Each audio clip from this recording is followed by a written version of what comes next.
നമ്മുടെ കമ്പനിയുടെ കഴിഞ്ഞ വർഷത്തെ പ്രവർത്തനത്തെ വിലയിരുത്തിക്കൊണ്ടുള്ള റിപ്പോർട്ട് തയ്യാറായിട്ടുണ്ട്. നാളെ സ്വാതന്ത്ര്യദിനമല്ലേ, അതുകൊണ്ട് മറ്റന്നാൾ രാവിലെ നമുക്ക് അതിനെക്കുറിച്ച് വിശദമായി ചർച്ച ചെയ്യാം. മാഡം രാവിലത്തെ ന്യൂസ് പേപ്പർ കണ്ടില്ലേ? ഇല്ല, എന്താ വിശേഷിച്ച്? സ്വാതന്ത്ര്യദിനം പ്രമാണിച്ച് പുറത്തുവിട്ടിരിക്കുന്ന ജയിൽ പുള്ളികളിൽ മാഡത്തിന്റെ എക്സ് ഹസ്ബൻഡും ഉണ്ട്.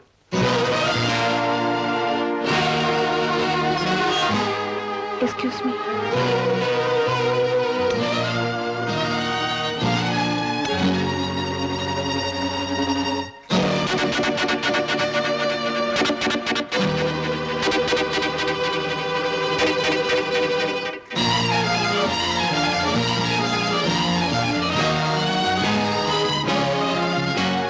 സുധയ്ക്ക് എന്നോട് ഇനിയും ദേഷ്യമാണോ? ഏർപ്പെടുത്തിയ ഒരു ബന്ധത്തിന്റെ പേരും പറഞ്ഞ് വീണ്ടും ഇങ്ങോട്ട് കയറി വരുമെന്ന് പ്രതീക്ഷിച്ചില്ല.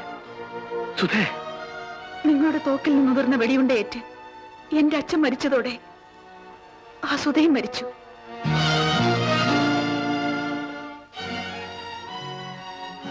ഏഴു വർഷം കോടതി തന്ന ശിക്ഷ 5 വർഷമാക്കി. നീ ഇന്നും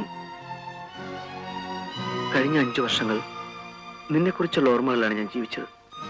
നമ്മൾ ഒരുമിച്ച് കഴിഞ്ഞ ആ ദിവസങ്ങൾ, ആ ഓർമ്മകൾ ഇന്നെന്നെ വേദനിപ്പിക്കുന്നു. എനിക്ക് നിങ്ങളോട് വെറുപ്പാണ്. ആത്മാവിന്റെ ഓരോ അണുവിലും ആ വെറുപ്പുണ്ട്. എനിക്കെല്ലാമായിരുന്നു എന്റെ അച്ഛനെ കൊന്ന നിങ്ങളെയും കൊന്നിട്ട് കഴിമരത്തിൽ കയറാൻ പോലും എനിക്ക് സന്തോഷമേ ഉള്ളൂ. അതിൽ നിന്നെല്ലാം ഞാൻ പിന്തിരിഞ്ഞത് എന്റെ കുഞ്ഞിനാരും ഇല്ലല്ലോ ഓർത്തിട്ടാണ്. ഇത്രയൊക്കെ സംഭവിച്ചിട്ടും ഞാൻ ജീവിച്ചിരിക്കുന്നത് നമ്മുടെ മോൾക്ക് വേണ്ടിയാണ്. ഇനി ഒരിക്കലും ആ വാക്ക് നിങ്ങൾ ഉച്ചരിക്കരുത്. അവൾ എന്റെ മോളാണ്, എന്റേത് മാത്രം. നിന്നെ സംബന്ധിച്ചിടത്തോളം ഞാൻ ആരുമല്ലെങ്കിലും എന്റെ രക്തത്തിൽ ജനിച്ച കുഞ്ഞ് എന്റേതല്ലാതാകുമോ? ഞാൻ വിചാരിച്ചാൽ ചിലപ്പോൾ അത് സാധിച്ചേക്കും. നീ എന്താണ് ഈ പറയുന്നത്? നിങ്ങൾ ആ കുട്ടിയുടെ മേൽ അവകാശവാദം ഉന്നയിച്ചാൽ ആ കുട്ടി നിങ്ങളുടേതല്ലെന്ന് പറയാൻ പോലും ഞാൻ മടിക്കില്ല. നിന്നോടുള്ള അതിരുകടന്ന സ്നേഹം എന്നെ ഭീരുവാക്കിയെന്ന് വെച്ച് നിനക്ക് എന്തും പറയാം, പ്രവർത്തിക്കാമെന്ന് കരുതണ്ട. പറയും, ഇനിയും പറയും. ഈ ലോകം എന്റെ മാനം കെട്ടോളെന്ന് പഴിക്കുമായിരിക്കും. അതെനിക്കൊരു പ്രശ്നമല്ല. എന്റെ കുഞ്ഞൊരിക്കലും എന്നെ വിട്ടു പോകാൻ പാടില്ല. കഴിഞ്ഞ 5 വർഷങ്ങളായി ഞാൻ കാണാൻ കൊതിച്ചിരുന്ന എന്റെ മോളെ എനിക്ക് നേരിട്ടൊന്ന് കാണണം. പ്ലീസ് സുധേ. ഞാൻ സമ്മതിക്കില്ല. എന്റെ അച്ഛന്റെ കൊലയാളിയുടെ നിഴൽ പോലും എന്റെ കുഞ്ഞിന്റെ മേൽ വീഴാൻ ഞാൻ സമ്മതിക്കില്ല. നമ്മൾ തമ്മിൽ ഉണ്ടായിരുന്ന ബന്ധം അവസാനിപ്പിച്ചതിന്റെ കോടതി റെക്കോർഡുകൾ എന്റെ കയ്യിലുണ്ട്. അതോർത്തെങ്കിലും ഇനി ഇവിടെ വരരുത്. ഇത് നിന്റെ അവസാന തീരുമാനമാണോ? അതെ. You may forget Har. Lawfully she is mine, mine alone.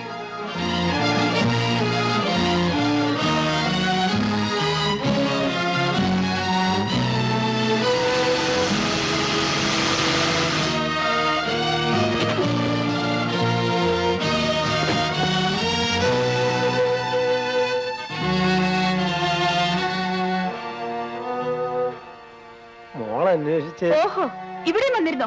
ആ മനുഷ്യനെ കുറിച്ച് ഈ വീട്ടിൽ സംസാരിക്കരുതെന്ന് അമ്മാവനോട് പല പ്രാവശ്യം പറഞ്ഞിട്ടുള്ളതല്ലേ? എന്നാലും അമ്മാവനോട് കഴിയണമെങ്കിൽ ഞാൻ പറയുന്ന പോലെ ചെയ്യണം. രശ്മി അയാളെ കാണരുത്. ഇനി വന്ന അകത്ത് കയറ്റു വരുത്.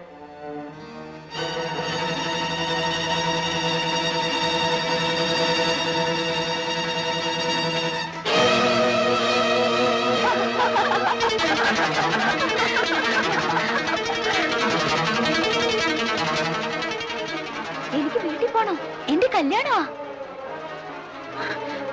വേണ്ട വേണ്ട, എന്റെ അടുത്ത് വരണ്ട. എനിക്ക് പേടിയാവുന്നു. രോഗം കൂടിയിരിക്കുന്ന സമയമാണ്. ഈ സമയത്ത് രോഗി ആരെയും തിരിച്ചറിയില്ല. എന്റെ കൂടെ വരും. എന്ത് ചെലവാക്കാൻ ഞാൻ ഒരുക്കാണ്. എന്റെ അനിയത്തിയെ രക്ഷിക്കണം ഡോക്ടർ. ഇന്ന് എനിക്ക് OP-യുടെയാണ്. ഇനി ഒരു ശനിയാഴ്ച ദിവസം വന്നാൽ നമുക്ക് സൗകര്യമായിട്ട് സംസാരിക്കാം. ഈ കേസിന്റെ കംപ്ലീറ്റ് ബാക്ക്ഗ്രൗണ്ട് അറിഞ്ഞാൽ ചികിത്സിക്കാൻ എളുപ്പമാണ്. ഡോക്ടർ പറയുന്ന ദിവസം ഞാൻ വരാം. ഇത് മിസ്റ്റർ വിനയൻ, മേഴ്സിയുടെ ക്ലാസ്സിലെ രശ്മിയുടെ അച്ഛനാണ്. കുട്ടിയെ കാണാൻ വന്നതാ. ഇദ്ദേഹത്തെ വിസിറ്റേഴ്സ് റൂമിലേക്ക് കൂട്ടിക്കൊണ്ടുപോകും. രശ്മിയെ അങ്ങോട്ട് കൊണ്ടുചെന്നാ മതി. Yes madam. Thank you madam.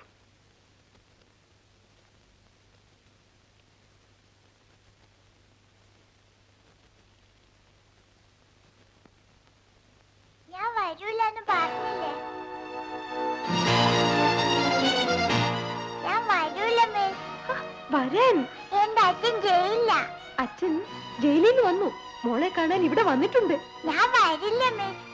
എനിക്ക് പേടിയാ. പേടിയോ? അച്ഛനെ കാണാനോ? എന്റെ അച്ഛൻ കൊലയാളിയാ. പെട്ടെന്ന് ദേഷ്യം വരും. ദേഷ്യം വന്നാ അങ്ങനെ അത്ര മുത്തച്ഛനെ കൊന്നത്. ഞാൻ വരില്ല. ഇതൊക്കെ രശ്മിയോട് ആരാ പറഞ്ഞത്? എന്റെ അമ്മ. അമ്മയ്ക്കും അച്ഛന് പേടിയാ. ആ പേര് കേട്ടാലേ ദേഷ്യം വരും. ഞാൻ വരില്ല.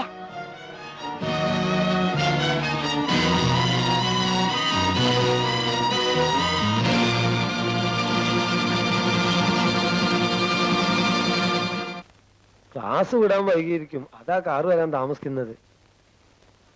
നാളെ മുതൽ രശ്മിയെ സ്കൂളിൽ കൊണ്ടുവിടുന്നതും തിരിച്ചു കൊണ്ടുവരുന്നതും അമ്മാവനായിരിക്കണം. ഇടയിൽ ആര് വന്നാലും അവളെ കാണാൻ സമ്മതിക്കരുന്ന് ഹെഡ്മിസ്ട്രസിനോട് പ്രത്യേകം പറയുന്നു. ഓ, ഹലോ, നിങ്ങൾക്ക് വേറെ പണിയില്ലേ? കുട്ടി കുട്ടി കുട്ടി, നിങ്ങൾ എത്ര യാചിച്ചാലും അവളെ കാണാൻ ഞാൻ സമ്മതിക്കില്ല. കുട്ടിക്ക് വേണ്ടി യാചിക്കാനല്ല ഫോൺ ചെയ്യുന്നത്. കുട്ടി ഇപ്പൊ എന്റെ കയ്യിലുണ്ടെന്ന് അറിയിക്കാനാണ്.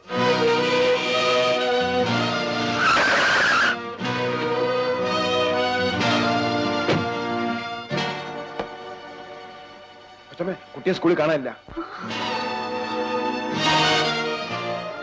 പിന്നെ നിങ്ങൾ എന്റെ കുട്ടിയെ കിഡ്നാപ്പ് ചെയ്തിരിക്കുന്നു. ഇതൊരു ക്രിമിനൽ കുറ്റമാണെന്ന് മറക്കണ്ട. ഞാൻ പോലീസിൽ കംപ്ലൈന്റ് ചെയ്യും. വളർത്താൻ കുട്ടിയെ കോടതി നിന്നെ ഏൽപ്പിച്ചു എന്നുള്ളത് ശരിയാണ്. എന്ന് വെച്ച് ഞാൻ അവളുടെ അച്ഛനല്ലാതാവും. ഞാൻ പറയുന്നത് കേൾക്കും. എന്റെ മോളല്ലാതെ എനിക്ക് ആരുമില്ല. അവളെ എന്റെ അടുത്തുനിന്ന് പിരിക്കരുത് പ്ലീസ്. രശ്മി നിന്റെ അടുത്ത് നിന്ന് പിരിഞ്ഞിട്ട് 5 നിമിഷമായില്ല. ആ വേദന താങ്ങാൻ നിനക്കാവുന്നില്ല അല്ലേ?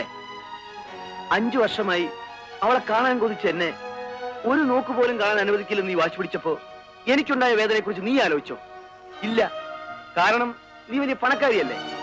മറ്റുള്ളവരുടെ വേദനയെ കുറിച്ച് ആലോചിക്കേണ്ട കാര്യം നിനക്കില്ലല്ലോ.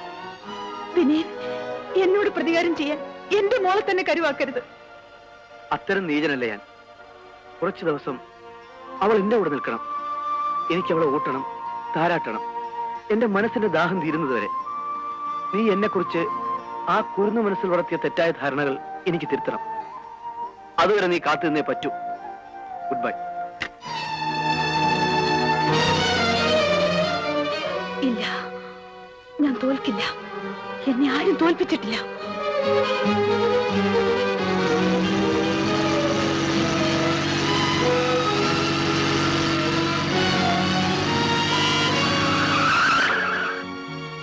മേഡം പറഞ്ഞിട്ടാണ് ഞാൻ രശ്മിയെ കൂട്ടിച്ചെന്നത്. അച്ഛനെ കാണില്ല, പേടിയാവുന്നു എന്ന് പറഞ്ഞപ്പോ ഞാൻ നിർബന്ധിച്ചതുമില്ല. ഈ വിവരം പറയാൻ വിസിറ്റേഴ്സ് റൂമിൽ ചെന്നപ്പോ രശ്മിയുടെ അച്ഛൻ അവിടെ ഉണ്ടായിരുന്നില്ല. ഇതാണ് നടന്നത്. നുണ. ഇത് മുഴുവൻ നുണയാണ്. പണത്തിന് വേണ്ടി ഇവരെന്റെ കുട്ടിയെ വിറ്റു. അച്ഛനെന്ന് പറഞ്ഞു വന്ന ആർക്കും എന്റെ മോളെ കൊടുത്തു. എനിക്ക് നഷ്ടപ്പെട്ടത് ഒരു പേനയോ പെൻസിലോ അല്ല. ഞാൻ നൊന്ത് പറ്റെന്റെ കുഞ്ഞിനെയാണ്. You must answer for my loss. Please calm down. ക്ഷോഭിച്ചത് കൊണ്ട് ഒരു പ്രയോജനവുമില്ല. മാഡം, നിങ്ങൾക്ക് ശാന്തമായിരുന്നു ഇതൊക്കെ പറയാം. ഞാനോ ഡ്രൈവറോ വന്നാലല്ലാതെ കുട്ടിയെ അയക്കരുതെന്ന് പ്രത്യേകം പറഞ്ഞിട്ടുള്ളതല്ലേ. പിന്നെങ്ങനെ വേറെ ആൾ വന്ന് കൊണ്ടുപോയി? എല്ലാറ്റിനെയും കോടതി കയറ്റി ഞാൻ. നല്ല നിലയിൽ നടക്കുന്ന ഒരു സ്ഥാപനമാണിത്. ഇതിന്റെ സൽപ്പേരിന് കളങ്കം വരാൻ ഞാനും അനുവദിക്കില്ല. അങ്ങനെ കോടതി കയറേണ്ടി വന്നാൽ സമാധാനം പറയാൻ എനിക്കറിയാം. ആഹാ, ആ സമാധാനം എനിക്കൂടി അറിഞ്ഞാൽ കൊള്ളാം. രശ്മി അന്വേഷിച്ച് ഇന്നിവിടെ വന്നിരുന്നത് നിങ്ങളുടെ ഭർത്താവായിരുന്നില്ലേ? എന്താ ഒന്നും ഉണ്ടാത്തത്? കുട്ടിയെ കൊണ്ടുപോയത് മറ്റാരുമല്ല, നിങ്ങളുടെ ഭർത്താവ് തന്നെയാണ്. അയാൾ കുട്ടിയുടെ അച്ഛനല്ലെന്നാണ് നിങ്ങളുടെ വാദം. എങ്കിൽ എനിക്ക് കൂടുതലൊന്നും സംസാരിക്കാനില്ല. നിങ്ങൾ അനാവശ്യം പറയരുത്. അതാദ്യം പറഞ്ഞു തുടങ്ങിയത് നിങ്ങളാണ്. ഈ നിൽക്കുന്നത് ഒരു പാവപ്പെട്ട അധ്യാപികയാണ്. പണത്തിനു വേണ്ടി നിങ്ങളുടെ കുട്ടിയെ കടത്തിക്കൊണ്ടുപോകാൻ സഹായിച്ചു എന്നവരോട് കയർത്തത് എന്തിന്റെ കൂടുതൽ കൊണ്ടാണെന്ന് ഞാൻ പറയാം. പണക്കൊഴുപ്പിന്റെ കൂടുതൽ കൊണ്ട്. പാവങ്ങളുടെ നേരെ ആർക്കും എന്തും പറയാമല്ലോ. കോടതിയിലോ പോലീസ് സ്റ്റേഷനിലോ എവിടെ വേണമെങ്കിലും പരാതിപ്പെട്ടോളൂ. ഞാൻ അവിടെ സമാധാനം ബോധിപ്പിച്ചോളാം. ഇതിൽ കൂടുതൽ എനിക്കൊന്നും പറയാനില്ല. നിങ്ങൾക്ക് പോകാം.